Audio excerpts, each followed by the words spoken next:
গত 15 বছর যারা দেশ চালাইছে তারা করছে সাদাবাজি। 5ই আগস্টের বিপ্লবের পর ওরা সব দেশ থেকে পালাইয়া গেল।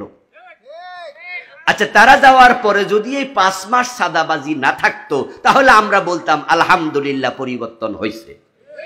কিন্তু 2000 লোকে প্রাণ দিয়া লাভটা হলো কি, ওরা যাওয়ার পরে অন্যরা সাদাবাজি শুরু করে দিচ্ছে, ঠিক কিনা? আচ্ছা, আপনারা বলেন তো, তাদের বিবেক মরে নাই? তারা একটু বলেন বর্তমানে দেশে সাদাবাজি আছে না নাই? তো হেরা তো নাই, এখন খায় না কারা? খাওয়ার লোক আছে না? তো কেন খাবে? কেন বন্ধ হবে না? কেন বন্ধ হবে না? এই বন্ধের দাবিটা কি নৈতিক দাবি না? আমরা তো বৈষম্য মুক্ত একটি সুন্দর বাংলাদেশ চাই, ঠিক কিনা? চাঁদা দেওয়ার কারণ রেজাল্ট কি হচ্ছে জানেন? রেজাল্ট হচ্ছে আপনারা বিপদে পড়ছেন, গরিব মানুষ বিশেষ করে। যখন একটা ফুলকপি, যখন একটা লাউ, একবারে আপনার আমাদের বগুড়া অঞ্চলে খুব সবজি হয়, ওখানে গেলে আপনারা দেখবেন যখন বগুড়া দিয়ে রংপুর যাবেন, রাস্তার দুই পাশে সকালবেলায় কি পরিমাণ ট্রাকসের লোড হচ্ছে। ওখানে একটা কপি 5 টাকা বিক্রি করে, ধরে নেন 5 টাকা যখন হয় কপিটা, তখন সেটা কাউরান বাজার আসতে আসতে ভাড়াটারা মিলিয়া সেটা 7 থেকে 8 টাকা দাম করত। তাহলে ব্যবসায়ী যদি আরো 2 টাকা লাভ করত, 10 টাকা বেচতে পারত। তাহলে গরিব মানুষ, আমরা যারা সাধারণ মানুষ, 10 টাকা দিয়ে কপিটা কাউরান বাজার কিনতাম। কিন্তু রাস্তার মাঝে পুলিশকে সাদা দেয়া লাগে 3, 4, 5 জায়গায়।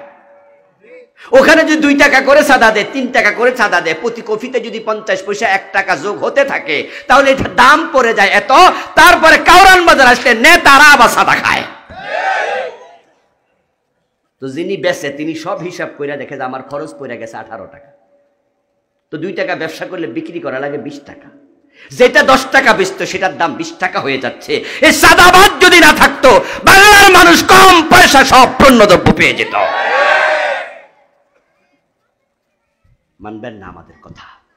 আমরা বলি চোর ধরে হাত কাটো, আর উনারা বলে আরে বলেন কি হুজুর, চোর ধরে যদি হাত কাটে তাহলে চোর ভাত খাবে কি দিয়া?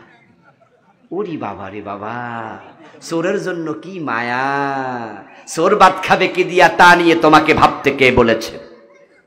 ডাক্তারের কাছে যাওয়ার পরে ডাক্তার যখন দেখে দেহের কোন অঙ্গে ক্যান্সারের জীবাণু আছে, আর ডাক্তার মনে করে যে এটাকে কেটে ফেলে দিলে লোকটা ভালো থাকবে, তখন ডাক্তার সিদ্ধান্ত নেয় যে হাতে ক্যান্সার, হাত কেটে ফেলেন, আপনি ভালো থাকবেন। পায়ে ক্যান্সার, পা কেটে ফেলেন, আপনি ভালো থাকবেন। মহিলাদের ব্রেস্টে ক্যান্সার হয়, ব্রেস্ট কেটে ফেলে দেয়, রুগী ভালো থাকে। ওই অংশ যখন নষ্ট হয়, ফেলে দিলে রুগী বেঁচে যায়। যারা চুরি করে হাত কেটে দাও, সমাজ এবং দেশ বেঁচে যাবে।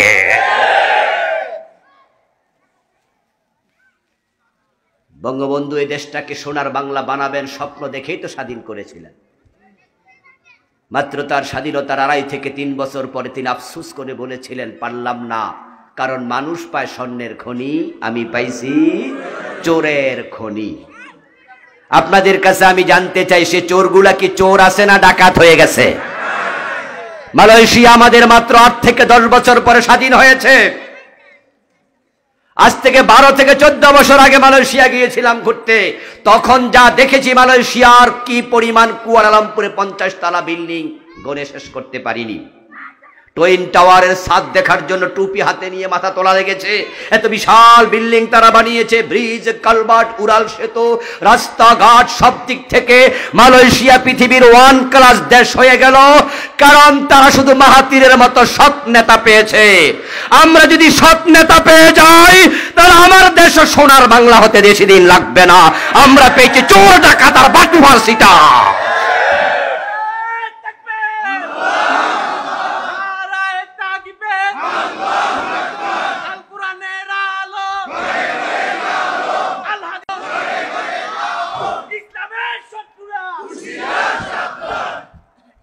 প্রিয় ভাইয়েরা, এই যে আমি কথাগুলো বললাম এতক্ষণ পর্যন্ত, সুদের বিরুদ্ধে বললাম, চুরির বিরুদ্ধে বললাম, চাঁদাবাজির বিরুদ্ধে বললাম, আল্লাহর আইন দরকার বললাম, এগুলো আমার বানানো কথা না, ইসলামের অংশ।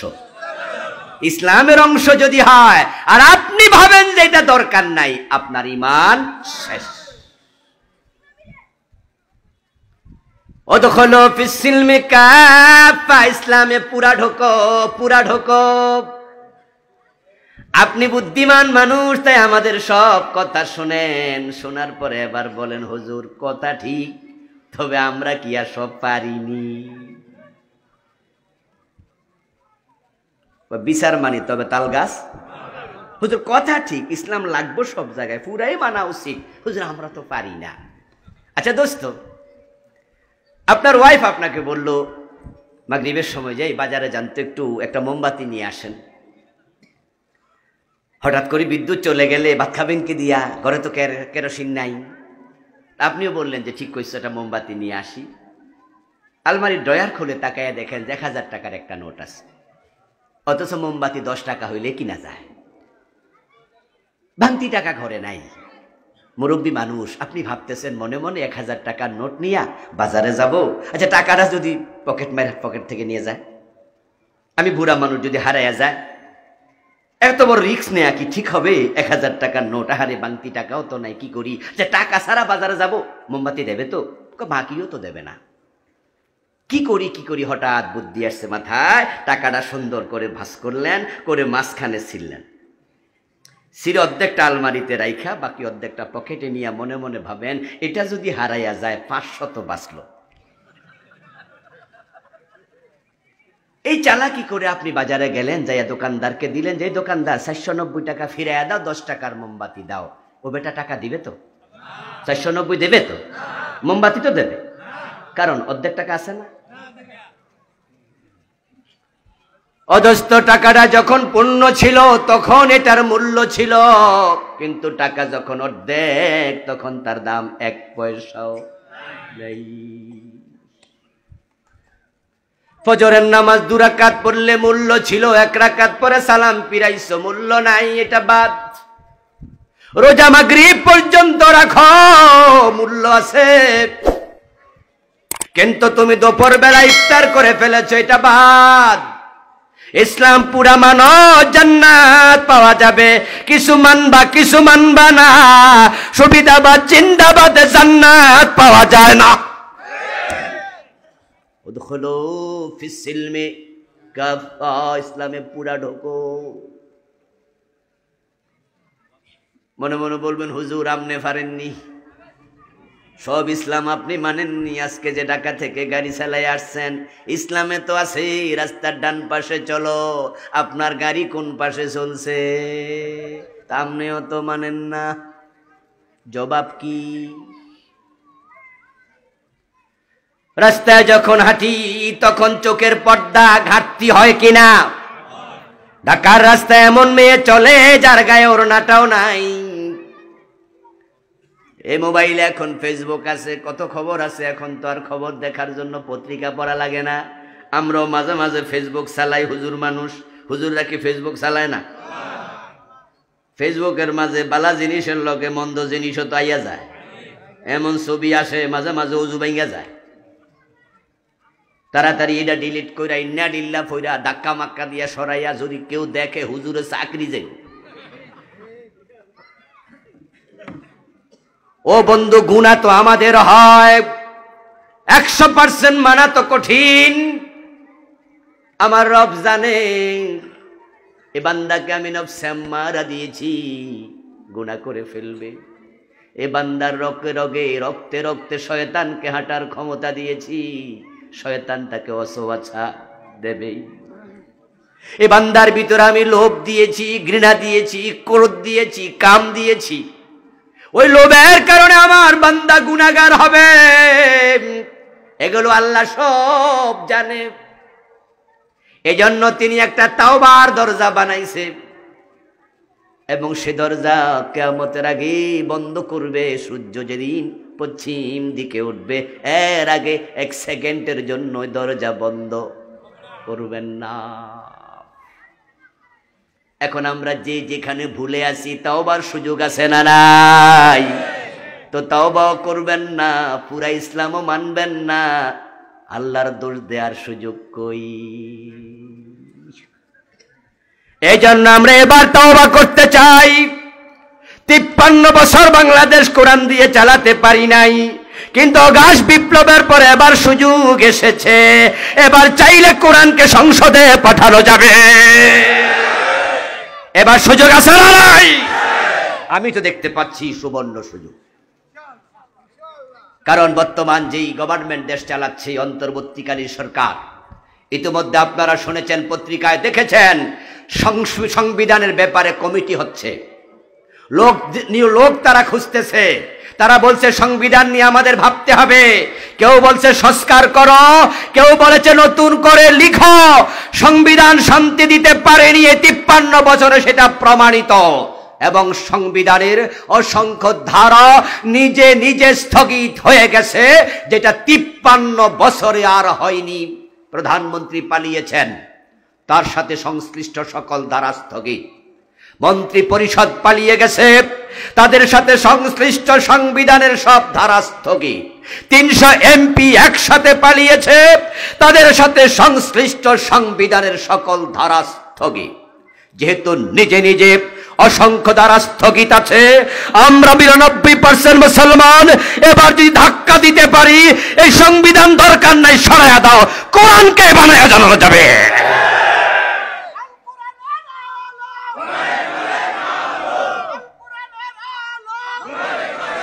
আমার প্রিয় ভাইয়ের, আল্লাহর কোরআন সংবিধান হওয়া দরকার আছে না নাই? কোরআন সংবিধান হলে লাভ না লস? ওমরের যুগের শান্তি আবার বাংলাদেশে ফিরে আসবে ইনশাআল্লাহ।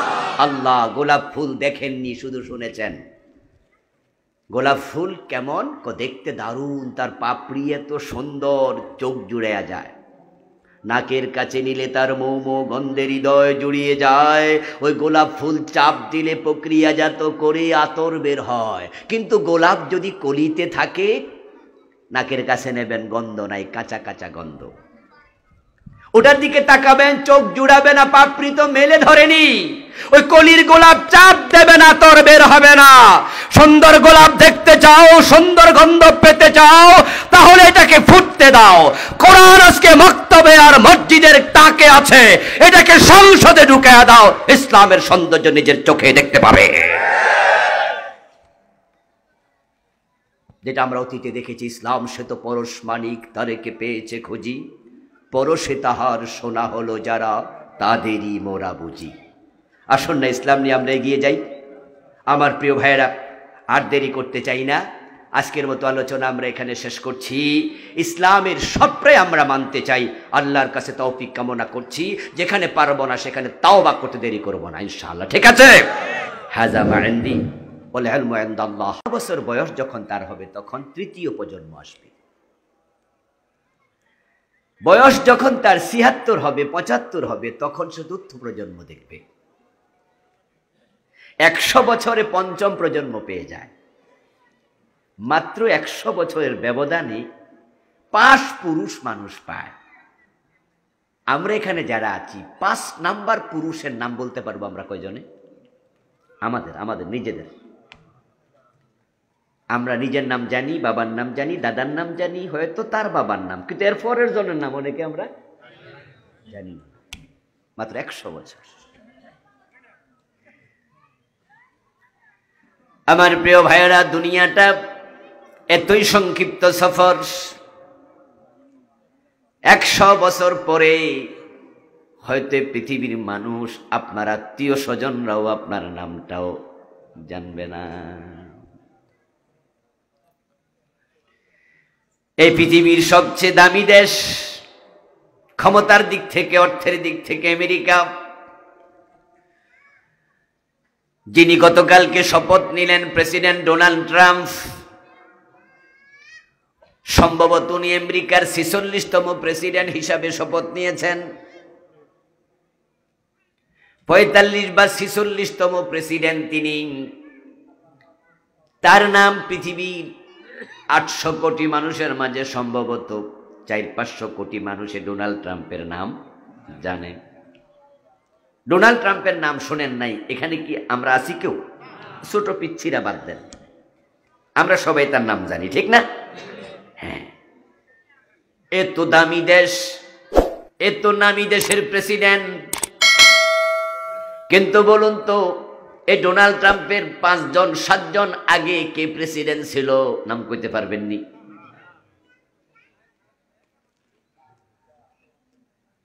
ওই দেশে হচ্ছে সব প্রেসিডেন্টের জন্য ক্ষমতা 4 বছর মেয়াদ,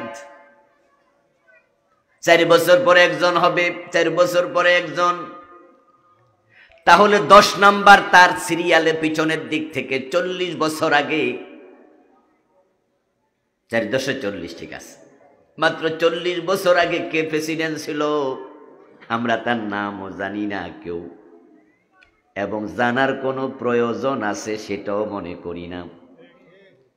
দেখেন, এমনও তো হতে পারে ওই বেটা অন্য বাচ্চাও আছে। কারণ বারাক ওবামা যখন প্রেসিডেন্ট হয় তখন তার বয়স 40-এর কোঠায়, 40-এর নিচে ছিল। আমেরিকার প্রেসিডেন্ট বারাক ওবামা 2 বার প্রেসিডেন্ট ছিল, তার নাম আমরা অনেকেই জানি। ঠিক আজ থেকে 20 বছর পরের প্রজন্ম বারাক ওবামার নামটাও জানবে না। তো আমেরিকার প্রেসিডেন্টের নামে মানুষ মনে রাখে না, আমরা আমাদের বাবার দাদার নাম মনে রাখি না। তো এখানে যারা আছি আমরা আর কোন ভিআইপি, কিন্তু চলে যাবেন, একজন আছেন যিনি আপনাকে কোনোদিন ভুলবেন না, ভুলবেন না আপনার একটা কর্ম, সব কিছু লিখে রাখেন। তিনি কে? وَكُلَّ شَيْءٍ أَحْصَيْنَاهُ كِتَابًا। আল্লাহ বলেন আমি তোমাদের সব কিছু লিখে রাখি। وَكُلَّ إِنسَانٍ أَلْزَمْنَاهُ طَائِرَهُ فِي عُنُقِهِ। আমি প্রত্যেকটি মানুষের গর্দানের ভিতরে তার দুনিয়ার সব কাজ রেকর্ড করার জন্য একটা ক্যামেরা ঢুকাইয়া দিছি, রেকর্ডার ঢুকাইছি, যেটাকে আমরা আমল নামা বলি।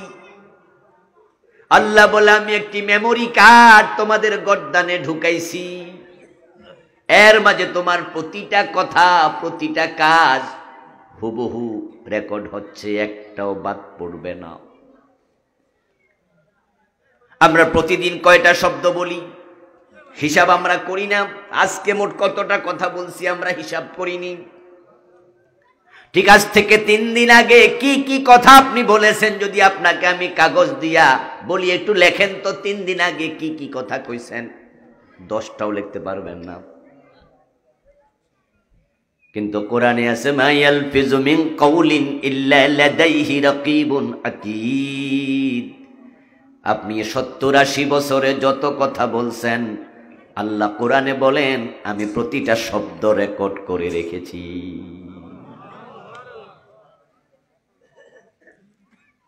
তোমার 2 ঠোঁটের মাঝখান দিয়া যত শব্দ বের হয়েছে একটা বাদ দেই নাই। তুমি এমন শব্দ বলেছ যেটা দুনিয়ার কেউ শুনে নাই। মানুষজন আছে তাই কানে কানে আপনজনকে গোপন কথা বলছেন, আর এদিকে সেদিকে তাকাচ্ছেন, কেউ যেন না শোনে, অতি গোপন, টপ সিক্রেট। কিন্তু যাকে বলছেন সেও ভালো করে শুনে নাই। সে বলতেছে এই মিয়া কি কও, শুনি না, আরো জোরে বলো। আপনি বলতেছেন না না এখন কমু না, তাইলে পরে কমু। আছে না এমন কথা? আল্লাহ কোরআনে বলেন দুনিয়ার কেউ না শুনলেও তোমার ঠোঁট থেকে বের হয়েছে, আমি আল্লাহ সেটাও রেকর্ড করে ফেলেছি। এখন প্রশ্ন হলো আল্লাহ এগুলো সব রেকর্ড কেন করে?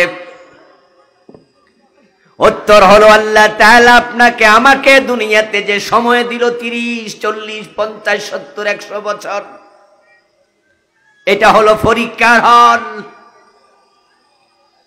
এই পরীক্ষার হলের আলোকেই পরবর্তী জীবনের রেজাল্ট তিনি আউট করবেন।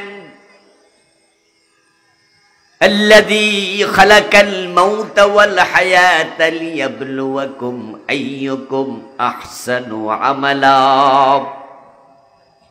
তিনি আপনার মৃত্যুর সময় নির্ধারণ করলেন এবং আপনার হায়াত তিনি দিলেন, কতদিন বাঁচবেন, কতটি নিঃশ্বাস আপনি ফেলবেন। আপনার প্রতিটা নিঃশ্বাস আল্লাহ গনে গনে দিয়েছেন। আল-আনফাসু মা'দুদা, কয়টা নিঃশ্বাস আপনি পাবেন এটা হিসাব করা। যেই কয়টা নিঃশ্বাস আপনাকে আল্লাহ তাআলা লিখে দিয়েছেন, এর চেয়ে বেশি নিঃশ্বাস নেয়ার বাতাস আপনি এই পৃথিবীতে পাবেন না।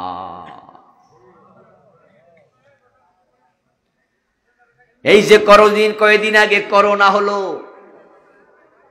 করোনা হলে অক্সিজেনের শূন্যতা দেখা দেয়, ফুসফুস অক্সিজেন নিতে পারে না। তাই হাসপাতালে বড় বড় অক্সিজেনের বোতলে মাস্ক ঢুকাইয়া করোনা রোগীরে সাপোর্ট দিছে। করোনা রোগীর মাস্ক খুলে ফেলেছে, অক্সিজেন শূন্যতায় মরে গেছে। বলুন তো তখন কি পৃথিবীতে অক্সিজেন ছিল না, নাকি তার নেয়ার ক্ষমতা ছিল না? কারণ তার জন্য নির্ধারণ করা আছে অতটুকুর বেশি নিতে পারবি না, অক্সিজেন বাতাসে আছে, তোর জন্য নাই। মানুষ যখন মরে যায় আমরা বলি তিনি শেষ নিঃশ্বাস ত্যাগ করেছেন। এই যে আমরা নিঃশ্বাস ত্যাগ করি, আবার ঢুকাই, আবার ছাড়ি, আবার নেই, উনারটা শেষ হলো কেন? উনি পরেরটা নিলেন না কেন? নিলে তো আর শেষ হতো না। উত্তর হলো তার জন্য বরাদ্দ নিঃশ্বাস শেষ, তাই আর পরেরটা নেয়ার ক্ষমতা তার নেই। এবার আপনাদের কাছে প্রশ্ন করব, জবাব দেন। নিঃশ্বাস নির্ধারণ করেছেন কে? আমাদেরকে বানাইলেন কে? এখন বানানোর পিছনে আল্লাহর উদ্দেশ্য আছে না নাই? ওইটা পরিপূর্ণ করলেন কিনা এই হিসাব নেয়ার জন্য পুরা জীবন তিনি রেকর্ড করে রাখতেছেন। লিয়াবলুয়াকুম আইয়ুকুম আহসানু আমালা। আল্লাহ দেখতে চান কারা দুনিয়ায় উত্তম আমল করে জীবন কাটায়। এজন্য যখন কিয়ামতের দিন আল্লাহ পুরস্কার দেবেন, তিরস্কার করবেন, কারো আমলনামা দেবেন ডান হাতে, কারো আমলনামা দেবেন বাম হাতে। আমলনামা দেওয়ার সময় আল্লাহর ফেরেশতারা বলবে জাযাআম বিমা কানু ইয়ামালুন, জাযাআম বিমা কুনতুম তা'মালুন। ও মিয়া তুমি জান্নাত নেও, এটা তোমার আমলের রেজাল্ট, তোমার আমল ছিল ভালো। ও মিয়া তুমি জাহান্নামে যাও, এটাও তোমার আমলের রেজাল্ট, তোমার আমল ভালো ছিল না। এখন 30, 40, 50, 100 বছর পরে আমরা চলে যাব। আমি বলেছি শুরুতে 100 বছর আগে ছিলাম না, 100 বছর পরেও থাকার সম্ভাবনা নাই। তাই এই সময়টুকু কাজে লাগাতেই হবে। আমি আলোচনার শুরুতে বলেছি আমি 60 মিনিট সময় পাবো, তাই সময়টা কাজে লাগাতে চাই। ঠিক আপনাদেরকেও বলছি, আপনিও 30 বছর পাবেন, 40 বছর পাবেন, 20 বছর পাবেন, এমনও আছে কেউ 6 মাস পাবেন, ঠিক না? কাজে লাগান। এখন এই সময় কেমনে কাজে লাগাবেন? এবার আল্লাহ কোরআনে বলছে, ইয়া আইয়ুহাল্লাযীনা আমানু দুখুলু ফিস-সিলমি কাফা। ও আমার সৃষ্টি মানুষ, ও ঈমানদার, তোমার জন্য ইসলাম নামক যে ধর্ম আমি আল্লাহ দিয়েছি, যদি জান্নাত চাও তুমি ইসলামে পরিপূর্ণ প্রবেশ করো। আমাদের ধর্মের নাম কি? চুপ থাকবেন না, দয়া করে সবাই বলুন আমাদের ধর্মের নাম কি? কবরে কি প্রশ্ন করা হবে না? ওমা দীনুকা। ফেরেশতার প্রথম প্রশ্ন মান রাব্বুকা, দ্বিতীয় প্রশ্ন ওয়ামা দীনুক। আত্মপরিচয় ভালো রাখবেন, ভালো করে নিজের পরিচয় জানবেন। আরবি প্রবাদ হলো মান আরাফা নাফসাহু ফাকাদ আরাফা রাব্বাহু। যে নিজেকে চিনে সে তার আল্লাহকেও খুঁজে পাবে। কে আপনি? আপনার নাম কি? আপনার পরিচয় কি, আপনার রবকে, আপনার দিন কি, আপনার নবীকে, পরিচয়গুলো আপনাকে ভালো করে জানতেই হবে। ফেরেশতাও আপনাকে কবরে প্রশ্ন করবে, বলো তোমার ধর্ম কি ছিল, দিন কি ছিল। যেহেতু ফেরেশতার কাছে কবরে জবাব দিতে হবে, এই জবাবটা ভালো করে মনে রাখা দরকার। তাই সবাই মিলে একটু আওয়াজ করে বলুন, আমাদের ধর্মের নাম কি? ইসলাম। এবার বলুন তো, ইসলাম কি পরিপূর্ণ না অপূর্ণ? ইসলামকে পরিপূর্ণ করেছেন কে? আল-ইয়াওমা আকমালতু লাকুম দীনাকুম ওয়া আতমামতু আলাইকুম নি'মাতি ওয়া রাদিতু লাকুমুল ইসলাম দীনা। সুবহানাল্লাহ পড়েন। বিদায় হজের ভাষণ রাসূলুল্লাহ সাল্লাল্লাহু আলাইহি ওয়াসাল্লাম যখন প্রদান করছিলেন, জিলহজের 9 তারিখ আরাফার ময়দানে আল্লাহ আয়াতে কারিমা নাজিল করে মেসেজ দিলেন, আজকে আমি ইসলামকে পরিপূর্ণ করে দিয়েছি। ইসলামকে পরিপূর্ণ করেছেন কে? যিনি ইসলাম নামক ধর্ম দিলেন, ইসলামকে পূর্ণাঙ্গ ধর্ম বানালেন, তিনি আমাদেরকে বলছেন, এবার ইসলামে তোমরা পরিপূর্ণ প্রবেশ করো। আল্লাহর অর্ডার মানা নফল না ফরজ? নামাজ পড়ো বলেছেন কে? নামাজ পড়া কি নফল না ফরজ? রোজা রাখা নফল না ফরজ? আল্লাহর অর্ডার ফরজ। ইসলামে পরিপূর্ণ প্রবেশ করো, এটাও আল্লাহর অর্ডার। এবার বলুন তো, ইসলামে পরিপূর্ণ প্রবেশ করা নফল না ফরজ? যে নামাজ পড়ে না তাকে বলে বেনামাজি। জোহর পড়ছে, আসর পড়ে নাই, আসর পড়ছো নি, কয় না, এই বেটা বেনামাজি। রমাদানে রোজা রাখে নাই, তাকে বলি বেরোজদারি। অথচ সে গতকাল রোজা রেখেছে, আজকে রাখে নাই, আমরা তাকে বলবো তুমি একজন বেরোজদারি। ইসলামের কিছু মানছেন, কিছু মানেন নাই। যতটুকু মানেন নাই সেখানে আপনি বে ইসলামী, সেখানে মুসলিম দাবি করার অধিকার আর।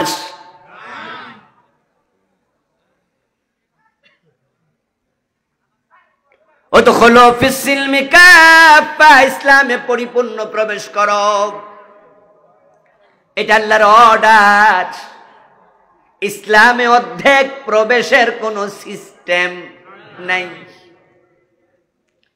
ইসলাম পরিপূর্ণ ধর্ম, তাই ঢুকলে ঢোকা লাগে পুরা।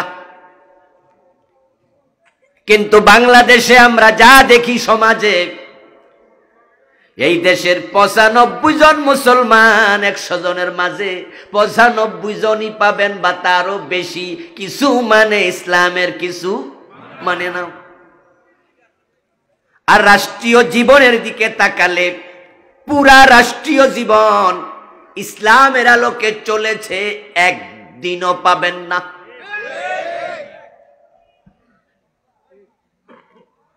অথচ আপনারা কিছুক্ষণ আগে বলেছেন ইসলাম পূর্ণাঙ্গ ধর্ম।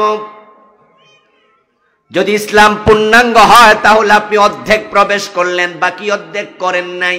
এই অধিকার আপনি কার থেকে পেলেন? কে দিল? আল্লাহ তো বলছে পুরা ঢোকো। 5 ওয়াক্ত নামাজ পড়ে অথচ সুদে টাকা লাগায় এমন সুদখোর নামাজি আছে না নাই? এই গ্রামে আসেনি? মাথায় টুপি আছে, ওজনে কম দে, মালে ভেজাল দেয়, মুখে দাঁড়িয়ে আছে এমন ব্যবসায়ী, 2 নাম্বার ব্যবসায়ী কর আছে না নাই? ইসলাম মানলো দাড়িতে, ব্যবসায় মানলো না। ইসলাম মানলো নামাজে, অর্থনীতিতে আর মানলো না, সুদ খাচ্ছে। চাকরি স্থলে 5 ওয়াক্ত নামাজি, চাকরিওয়ালা অফিসার, অথচ ঘোষ না দিলে পাইলে সিগনেচার করে না, এমন ঘোষখোর অফিসার আছে না নাই? ঘোষ খাওয়া কি হালাল না হারাম? সুদ খাওয়া হালাল না হারাম? ইসলামের কিছু মানলেন, কিছু মানলেন না। সুবিধাবাদ জিন্দাবাদে মুমিন হওয়া যায় না। قال رسول الله صلى الله عليه وسلم المؤمن كالجمل الأنف হাইসুমা কিদা ইনকাদ, নবীজি বলছেন সেই তো প্রকৃত অর্থে মুমিন যে হবে ওই ওটের মতো, যে ওটের নাকের মাঝে মালিক রশি ঢুকাইয়া দিছে। কোন ওটের নাকে যদি মালিক রশি ঢুকিয়ে দেয়, রশিটা এবার মালিকের হাতে, বলুন তো সেই ওট কি স্বাধীন না পরাধীন? মন মতো চলবে না মালিকের টান মতো? উল্টা পাল্টা চললে নাক থাকবে না ছিঁড়ে যাবে? রাসূল ঠিক এই উদাহরণ দিলেন। উদাহরণ দিয়ে বুঝালেন যখন থেকে মোমেন হবে, মুসলিম হবে, তুমি পরাধীন, আল্লাহ রাসূলের কথার বাইরে চলার অধিকার তোমার আর। চললে ঈমান ভেঙে যাবে, ঈমান ছুটে যাবে, তুমি বেঈমান হয়ে যাবে। ঈমান আনার পরে বেঈমান হয়েছে এমন ঘটনা আছে না নাই? শুধু নবী ছাড়া কারো ঈমানের নিরাপত্তা।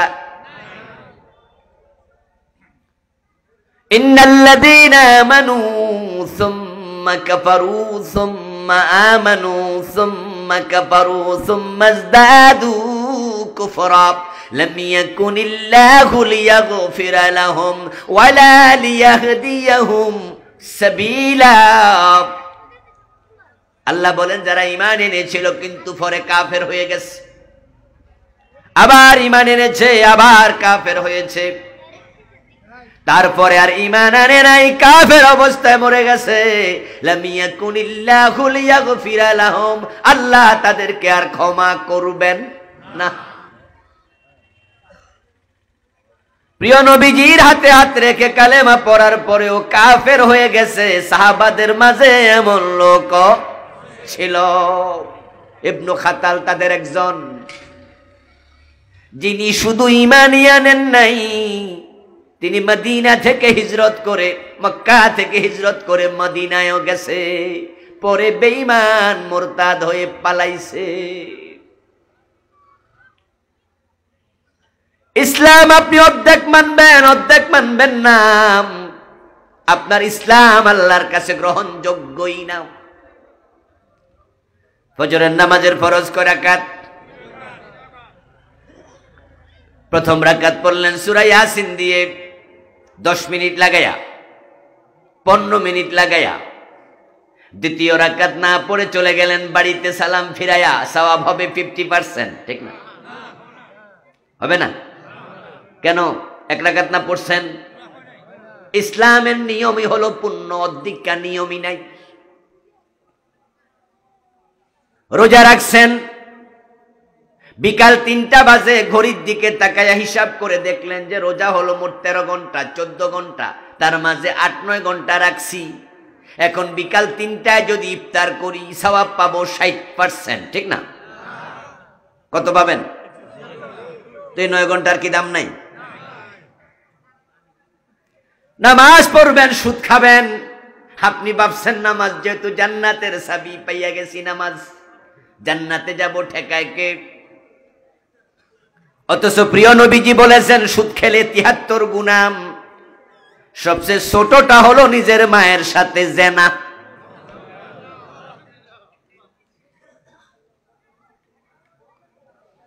من أكل درهم ربا وهو يعلم أنه أشد من 36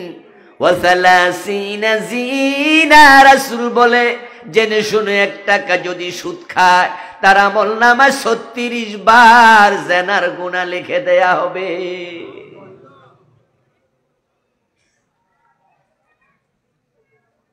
যে ব্যক্তি 100 টাকা সুদ খায় প্রতিদিন, তার আমলনামায় প্রতিদিন জেনার গুনাহ লেখা হয় 3600।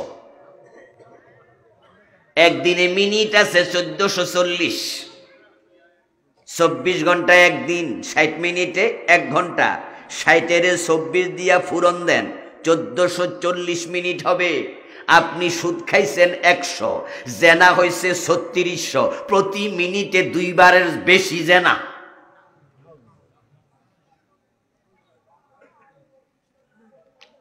সুদখোর যখন নামাজে দাঁড়ায় থাকে, তার নামাজ চলাকালেও আমল নামায় জেনার গুনাহ ঢোকে।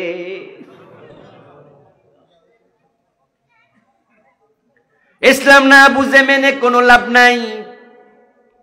এখন মনে মনে অনেকে ভাববেন তাহলে কিছু যে মানি ওইটা বুঝি বাদ।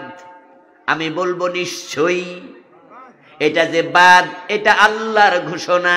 আফাতুমিনুনা বিবাদিল কিতাবি ওয়া তাকফুরুনা বিবাদ ফামা জাযাউ। কোরআনের আয়াত। তোমরা কি কোরআনের কিছু মানবা, কিছু মানবা না?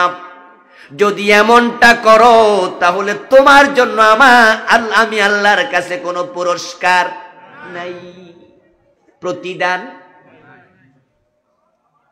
অজুর ফরজ কয়টা? সহজ প্রশ্ন, জবাব দিয়েন। কয়টা? মুখ ধুইলেন, হাত ধুইলেন, মাথা মাসে করলেন, প্রচন্ড শীতের কারণে পা ধন নাই, নামাজ পড়ে ফেলেন, সওয়াব হবে কত পার্সেন্ট? 3টা যে মানলেন।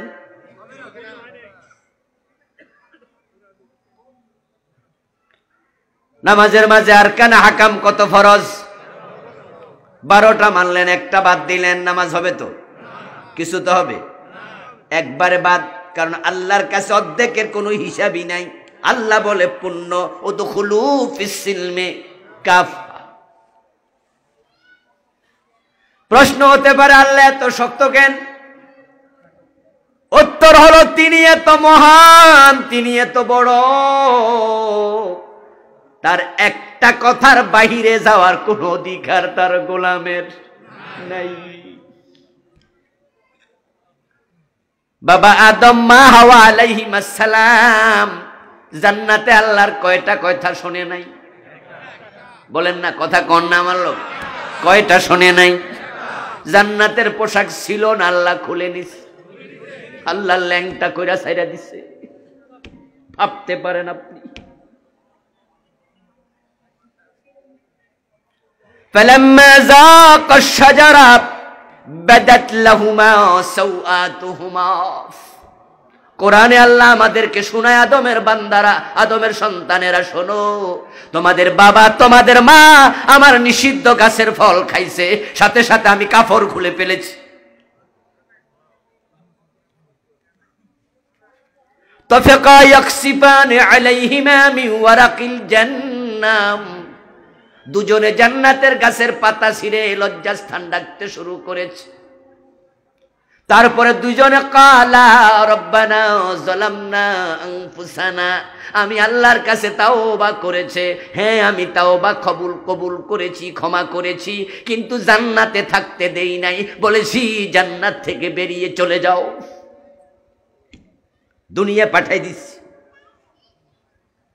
আল্লাহর কয়টা কথা শুনে নাই?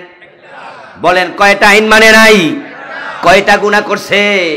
একটাতে কাপড় খুলছে, একটাতে বাইর করে দিছে জান্নাত থেকে। আর আমরা গুনাহ করছি কয়টা? তো জান্নাতের স্বপ্ন দেখেন কেমনে? আমি কেমনে দেখি?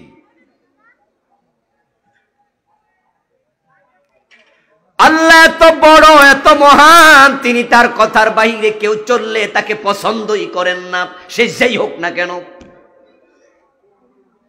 ইউনূস নবীর এলাকা ছিল নিনওয়া, যেখানে তিনি নবুয়তের সীমানা, দাওয়াতি কাজের দায়িত্ব। লম্বা হিস্ট্রি ছোট করে বলি, উনি একবার আল্লাহর অনুমতি না নিয়ে এলাকা ছেড়ে চলে যাচ্ছিলেন। আল্লাহ বলছে, ইউনূস কোথায় যাও? তোমার দায়িত্ব দিছি যেখানে, তুমি সেখান থেকে চলে যাচ্ছ, অনুমতি কেন নিলা না? যাও মাছের পেটে ঢোকো। লোকেরা নৌকা থেকে ফেলে দিয়েছে। ফালতাকামাহুল হুত ওয়া হুয়া মুলিম। আল্লাহ কোরআনে বলে, ইউনূস লজ্জিত অবস্থায় মাছের পেটে ঢুকছে। একটা বড় মাছের বলছি গিলা ফেল। লোকমা যেমন মানুষ গিলে, ওই মাছ এসে ইউনূসকে গিলে ফেলেছে। ইউনূস এবার মাছের পেটে। বন্দি করছে কে? কথা বলে না ভাইয়েরা, কে? উনি কি সাধারণ মানুষ না নবী? আল্লাহ শুধু ছোট্ট একটা বিষয় ভুল করছে, কথা শোনে নাই। শোনে নাই মানে অনুমতি নেয় নাই, অনুমতি ছাড়া যাচ্ছিল, তাতে আল্লাহ খেপা গেছে। কোরআনে আল্লাহ বলে ফালাউলা আন্নাহু কানা মিনাল মুসাব্বিহিন লালাবিসা ফি বাতনিহি ইলা ইয়াউমি ইউবআসুন। ইউনূস মাছের পেটে লা ইলাহা ইল্লা আনতা সুবহানাকা ইন্নী কুনতু মিনাজ জালিমিন বলে আল্লাহর কাছে মাফ চাইছে। আল্লাহকে যদি না মাফ চাইতো ইউনূসকে আমি কিয়ামত পর্যন্ত মাছের পেটে বন্দী করে রেখে দিতাম।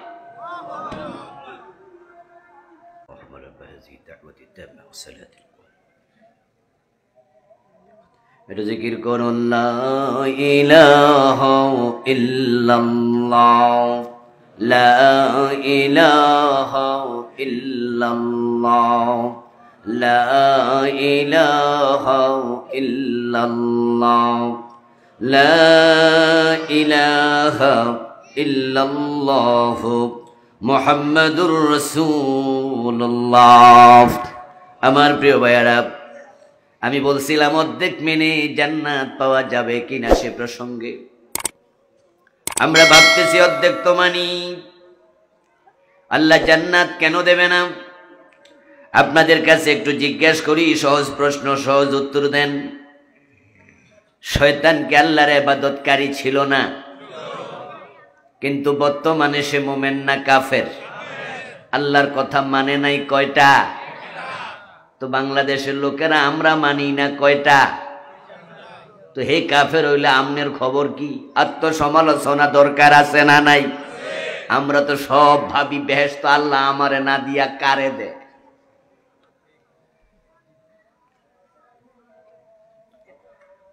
প্রতিদিন সকালে বেলায় ঘুম থেকে উঠে ওযু করে নামাজে দাঁড়ায় আপনি নিজে পড়ছেন আউযু বিল্লাহি মিনাশ শাইতানির রাজিম। আল্লাহ তোমার কাছে অভিশপ্ত শয়তান থেকে আশ্রয় প্রার্থনা করছি। আমাদের সকলের সাথে একটা শয়তান আছে। প্রিয় নবীজি বলছেন প্রত্যেকটা বনি আদমের সাথে একটা করে শয়তান আছে। আমি নবী মুহাম্মদ, আমার সাথে একটা শয়তান আছে। তবে ফাইন্নাহু আসলামা বি, আমার সাথে যে শয়তান আছে সে আমার কাছে মুসলমান হয়ে গেছে। আমাদের সাথে যে শয়তান আছে এতে কি মুসলমান হয়েছেনি? এখন আপনি যখন বলেন আল্লাহ আমি অভিশপ্ত শয়তান থেকে ফানা চাই, আশ্রয় চাই, শয়তান পাশে দাঁড়ায় ক্ষোভ প্রকাশ করে বলে আমাকে তুই কেন অভিশপ্ত বললি? আমার অপরাধটা কি? আমার অপরাধ আমি আদমরে সেজদা করি নাই। আল্লাহ বলেছিল উসজুদু লিআদম, আদমরে সেজদা কর, আমি করি নাই, এটাই তো আমার অপরাধ। তো তোদেরকে তো আল্লাহ বলছে সোর ধরে হাত কাট। তোরা 54 বছরের বাংলাদেশের কয়জনের কাজ করছ? আল্লাহ আমারে বলছিল আদমরে সেজদা কর, করি নাই, তাই তুই আমার গালি দেস অভিশপ্ত। তুই আমার কাছ থেকে আল্লাহর কাছে আবার দোয়া করস যেন আমি তোর কাছে না যাই, তুই ফানা চাস। তো কোরআনে তো আল্লাহ বলছে জেনা করলে 100 বেত লাগাও, বিবাহিত হলে পাথর মারো। তোদের দেশে তো কত জেনা, কত ব্যভিচার। তোরা 54 বছরের বাংলাদেশে কয়জন রে পাথর মারছস? তোরা কয়জন জেনাকারীকে 100 বেত লাগাইছ? আমি আল্লাহর সেজদা করি নাই, আমি কাফের হয়ে গেলাম, আমারে তোরা অভিশপ্ত বলে গালি দেস। তুই আল্লাহর কাছে বলস আমার যেন তোর কাছে আমি যেন না যাই, তুই এত ভালো হইয়া গেলি, অথচ তুই তো আল্লাহর আইন মানুষ না ডজন ডজন। আল্লাহ তো কোরআনে বলছে আলা লাহুল খালকু ওয়াল আমরু, সাবধান, সৃষ্টি যার, আইন চলবে শুধুই তার। কথাটা কি আমার না আল্লাহর? কোরআনে আছে না নাই? তাহলে আপনারা একটু সবাই মিলে বলুন তো সৃষ্টি কার? আইন চলবে কার? কিন্তু ব্রিটিশ আইন চলে না আল্লাহর আইন চলে। তো ব্রিটিশ আইন মাইন না তুই কেমনে মোমেন হলি?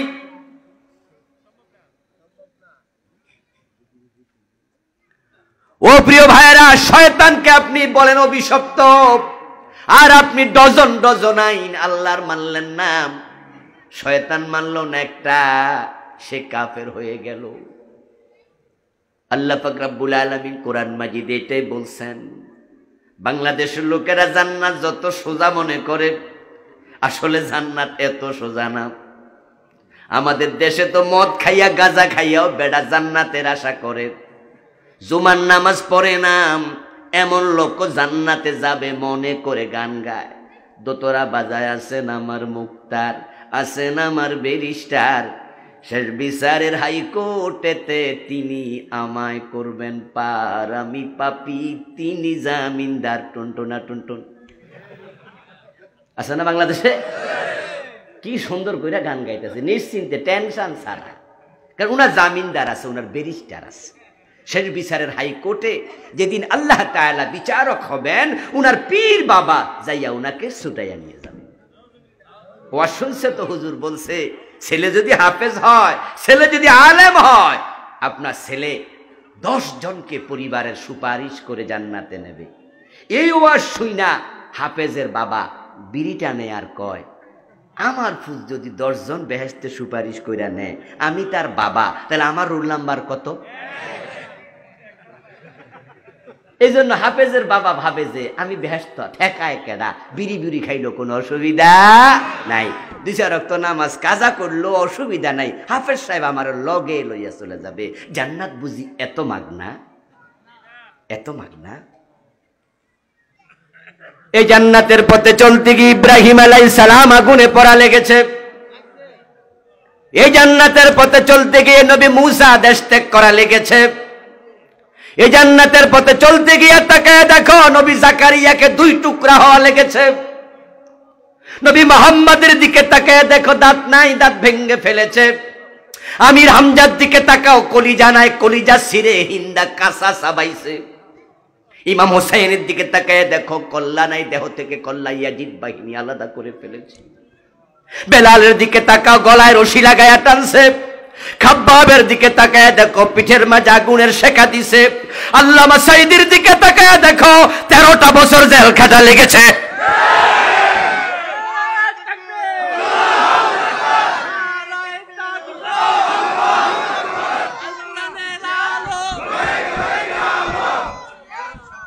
আমার প্রিয় ভাইরা, জান্নাতের পথে যেতে চাইলে অনেক সময় জীবনটা পর্যন্ত বাজি রাখা লাগে।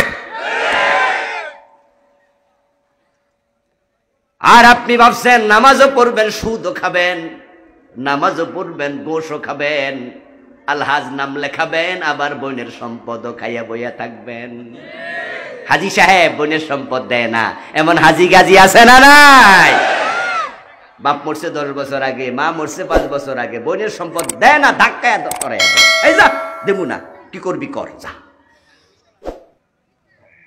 নিজেরটাও খায়, বোনেরটাও খায়, নিজের আপন ভাইরে ঠকায়। বড় ভাই বাবার দামি জমিটা নিয়া নেয়, কম দামিটা ছোট ভাইরে দিয়া দেয়, এমন জালেম বড় ভাই আছে না নাই? কি ভাবছেন জান্নাত বুঝি সস্তা? قال رسول الله صلى الله عليه وسلم من قطع ميراث وارثه قطع الله ميراثه من الجنة। নবীজি সাল্লাল্লাহু আলাইহি ওয়াসাল্লাম বলেন, যে ব্যক্তি ওয়ারিসের মিরাস কেটে রাখবে, সম্পদ দেবে না, আল্লাহ তার জান্নাতটা কেটে রেখে দেবে। يوم لا ينفع مال ولا بنون إلا من أتى الله بقلب سليم। সেদিন তোমার সম্পদ, তোমার সন্তান, তোমার ক্ষমতা কোনো কাজে আসবে না। আল্লাহ সেদিন তাকায়া দেখবে তোমার কলবটা কলবে সালিম কিনা। তোমার কলবের দিকে তাকায়া দেখবে তুমি আল্লাহর বিধান জীবনের সব জায়গায় মানতে রাজি ছিলে কিনা। যেই অন্তর শয়তানের মতো বক্র, সেই অন্তরওয়ালা জান্নাত পাবে না। শয়তান আল্লাহর কথা শুনে নাই, সেই অন্তরওয়ালা জান্নাত পাবে যে অন্তরওয়ালা আদমের মতো বিনয়ী।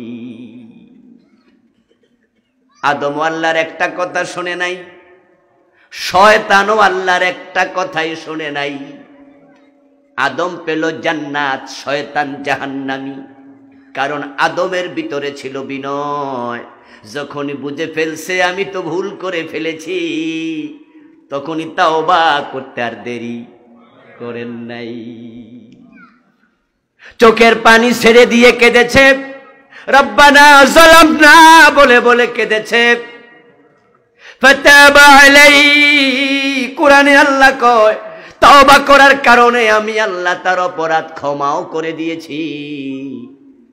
তাকে আমি নবীর কাতারেই রেখেছি এবং তাকে আবুন নাস, মানুষের পিতা সম্মানিত করেছি। কিন্তু শয়তানরা আমি জিজ্ঞাসা করেছিলাম, মা মানাআকা আল্লা তাসজুদা ইয আমারতুক। ও ইবলিস, বলেছিলাম আদমকে সেজদা কর, কেন করলি না? ইবলিস যদি বিনয় হইয়া বলতো, রব্বানা যালামনা আনফুসানা, আল্লাহ আমার ভুল হইয়া গেছে, আমি নফসের উপর জুলুম করছি, তুমি আমারে মাফ করে দাও। আপনার আওয়াজ দিয়ে বলুন তো প্রিয় ভাইয়েরা, ইবলিসকে ক্ষমা করার ক্ষমতা আল্লাহর আছে না নাই? কিন্তু সে কি ক্ষমা চাইছিল? এটাই হলো আল্লাহর কাছে ক্রোধের কারণ, রাগের কারণ। ইবলিসকে আল্লাহ বলে, ফাখরুজ মিনহা ফাইন্নাকা রাজিম। এই ইবলিস, কেন সেজদা করলি না? তোকে না বলেছি আদমকে সেজদা কর? সে জবাব দে, আনা খায়রুম মিনহু খালাকতানি মিন নার ওয়া খালাকতাহু মিন তিন। আমি আদমের সে সেরা, আমারে বানাইছেন আগুন দিয়া, আদমরে বানাইছেন মাটি দিয়া। সেজদা তো করলো না। বাংলা প্রবাদ আছে, সুরিয়ে সুরিয়ারো সিনা জুড়ি। সে উল্টা আবার তাকাব্বরি করে, অহংকার করে।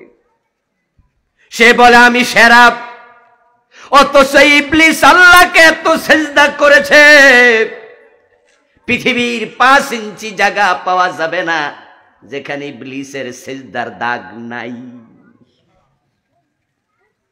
কোরআনে পাওয়া যায়, কানা মিনাল জিন, ইবলিস ছিল জিন জাতির সদস্য, কিন্তু সে ফেরেশতাদের সাথে একসাথে চলতো। ইবাদত করতে করতে করতে করতে এত উপরে উঠে গেছে, এখন আল্লাহ তাকে ফেরেশতাদের কাতারে গণ্য করে, তাদের সাথেই থাকো। কিন্তু আল্লাহর একটা আইন মানে নাই, অহংকার দেখাইছে, তার জীবনের সব আমল শেষ, ঈমানটা পর্যন্ত শেষ। এখন আপনারা 54টা বছর চলে গেল, আল্লাহর আইনে বাংলাদেশ একদিনও চালালেন না। আমরা যারা আলেম ওলামা আছি, আমরা আপনাদেরকে বলি, জমিন যার, আইন চলবে তার। আমার রাসূল যদি 10 বছর মদিনা কোরআন দিয়ে চালাতে পারে, তাহলে হযরত ওমর যদি অর্ধ পৃথিবী কোরআন দিয়ে চালাতে পারে, বাংলাদেশ চালানোর ক্ষমতা সে কোরআনের আছে না নাই? আপনারা চালাইলেন না। এ 53-54টা বছরে একদিনও চালাইলেন না। যদি আপনারা নবী আদমের মতো আল্লাহর কাছে ক্ষমা চান, আল্লাহ ক্ষমা করে দেবেন, কিন্তু ক্ষমা তো চায় না। উল্টা যারা আমরা কোরআনের আইনের কথা বলি, আমাদেরকেও রাজাকার বলে গালি দেয়। আপনাদের আখেরাতে কি উপায় হবে? আল্লাহর কাছে কি জবাব দেবেন? আল্লামা সাইদি রহমতুল্লাহ আলাইকে 13টি বছর যারা জেলে রাখলো, আপনারা বলুন তো, আসলে কি উনি যুদ্ধাপরাধী? উনি কি মানুষের বাড়িতে আগুন দিতে পারে? উনি কি ধর্ষণকারী? উনি মানুষ খুন করছে? শুকরঞ্জন বালি উনার মামলার সাক্ষী। তার ভাইকে নাকি আল্লামা সাইদি নিজে খুন করেছে। তাকে বলেছে, তুমি আদালতে গিয়ে বলো তোমার ভাইকে সাইদি সাহেব খুন করেছে। উনি তখন বলছেন যে আমার পক্ষে এটা বলা সম্ভব না। আল্লামা সাইদি আমার ভাইয়ের হত্যার পিছনে দায়ী নয়। আল্লামা সাইদির বিপক্ষে আমি সাক্ষী দেব না। তখন তাকে হাইকোর্টের সামনে থেকে কিডন্যাপ করে ইন্ডিয়ার কারাগারে নিয়ে রেখেছে প্রায় 5 বছর। আমার দোস্ত আল্লামা সাইদি রাহিমাহুল্লাহ, উনার বড় ছেলে যখন মারা যায়, বুলবুল সাইদি, ওই জানাজাতে আমি আল্লামা সাইদির সামনে ছিলাম। উনি মাইক হাতে নিয়ে যখন বলেছিলেন আল্লাহর কসম, আল্লাহ তোমার জাতের কসম, 3 বার তিনি কসম করে বলেছিলেন 71 সনের কোন কাদা ধুলাবালি সাইদির গায়ে লাগে নাই। সুখরঞ্জন বালিও একই কথা বলেছে, আল্লামা সাইদি আমার ভাইকে হত্যা করে নাই। আল্লামা সাইদিও বলেছেন যে 71 আমি সেখানে কোন অপরাধের সাথে নাই, কিন্তু তাকে 13 বছর কেন জেল খাটা লাগলো? অপরাধ শুধু একটা, এ বাংলার জমিনে কোরআনের আইনের কথা উনার মতো বজ্র কণ্ঠে আর কেউ বলে নাই। এই যে আজকে আমাদের মুখ থেকে আপনারা কোরআনের আইনের কথা শুনতে পাচ্ছেন, আমরা আল্লামা সাইদি থেকেই শিখেছি। ওই ইন্ডিয়ার দিল্লি সরকার চিন্তা করেছে ওই হিন্দুত্ববাদীরা আল্লামা সাইদির মতো লোক যদি বাহিরে থাকে তাহলে এই দেশের ইসলামী বিপ্লব ঠেকানো যাবে না। তাই তারা প্রেসক্রিপশন দিয়েছে, গত জালেম সরকার উনাকে জেলে ঢুকাইছে।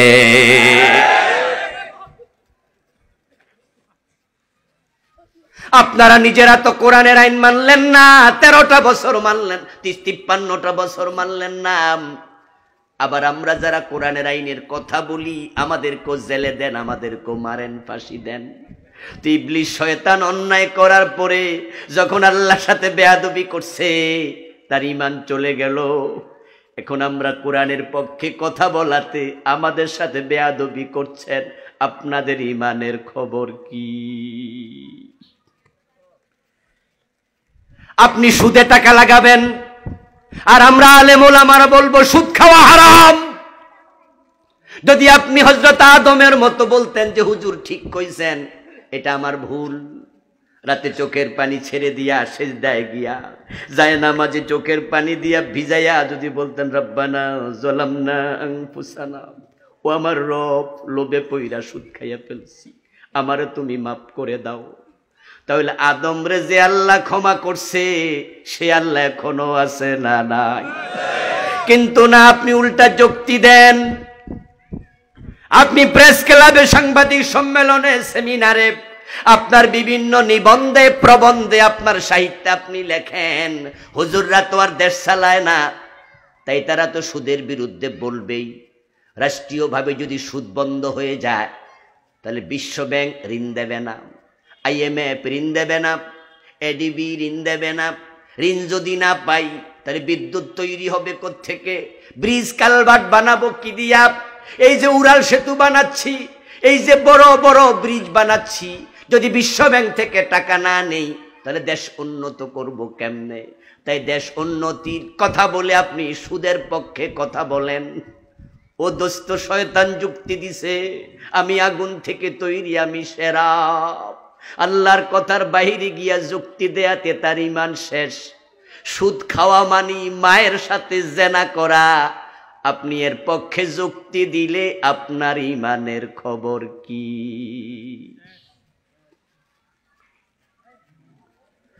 ও দোস্ত, আমরা বলি চোর ধরে হাত কাটো, এটা ইসলামের অংশ। ইসলামে পরিপূর্ণ যদি ঢুকতে চান, চোর ধরে হাত কাটার আইনটা ইসলামে আছে না নাই? তো এটা বাদ দিলে ইসলাম আর পূর্ণাঙ্গ হয় কেমনে? এই যে আপনার বডি 3.5 হাত, আপনার যে হাতের নখ আছে এটা কি আপনার দেহের অংশ নয়? মাথার চুলটা কি দেহের অংশ নয়? ইসলামের যত আছে দিক, ইসলামের বিভাগ, সবগুলো পুরাটাই হলো ইসলাম। ওই কোরআনে আছে সারিকু ওয়াসারিকাতু ফাকতাউ আইদিয়াহুমা, চোর নারী হোক আর পুরুষ হোক ধরে ধরে হাত কেটে দাও। জাযাআম বিমা কাসাবা, এটাই তাদের পাপের শাস্তি। নাকালাম মিনাল্লাহ, এটা আল্লাহর পক্ষ থেকে দেয়া প্রতিশোধ। হাত কেটে দাও, হাত কেটে দাও। প্রিয় নবীজি ঘোষণা করেন, আমার মেয়ে ফাতেমা চুরি করলে আমি ফাতেমার হাতটাও কাটবই। 53 বছরে আইন একদিনও মানলেন না। অথচ 53 বছর যারা দেশ চালাইল তারা কি প্রধানমন্ত্রী হিন্দু ছিল? প্রেসিডেন্ট খ্রিস্টান ছিল? আইনমন্ত্রী বদ্ধ ছিল, তো কেন মানল না? কেন মানল না?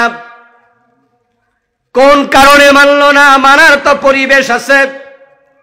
এই সংবিধান ডক্টর কামাল মিয়া যখন 72-তে লিখে ছোট ধরে হাত কাটার আইন ঢুকানোর সুযোগ ছিল, ঢুকাইল না। 72 থেকে আজকের এই দিন পর্যন্ত বাংলাদেশের সংবিধান 18 বার পরিবর্তন হলো। এই পরিবর্তন প্রমাণ করে এটা পরিবর্তনযোগ্য। তো 53 বছর যারা দেশ চালাইলো তারা এই আইনগুলো ঢুকালো না কেন? ঢুকালো তো না। আমরা যারা ঢুকাতে বলি আমাদেরকে সহ্য করে না। শুধু সাদাবাজির বিরুদ্ধে কথা কইলে গায়ে আগুন লাগা যায়।